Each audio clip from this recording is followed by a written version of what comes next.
তারা ওই মহিলার ছেলে যার নাম ইউরিয়াল তাকে দেখতে যায়, যে কিনা আসলে পজেসড অবস্থায় ছিল, যাকে তারা রটেন বলে, যাকে এখন থেকে আমরাও রটেন বলবো।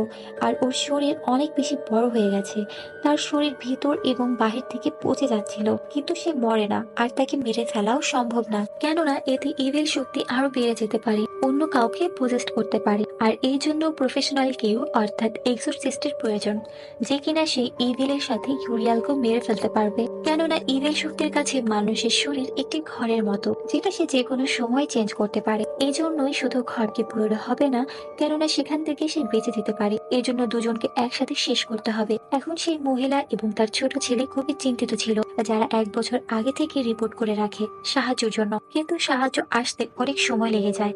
আর এক্সোরসিস্টও আসছিল, কিন্তু সে মারা গেছে। অর্থাৎ শুরুতে এই দুই ভাই যার লাশ পায় সে আসলে একজন এক্সোরসিস্ট ছিল, কিন্তু এখনো এটা ক্লিয়ার হচ্ছে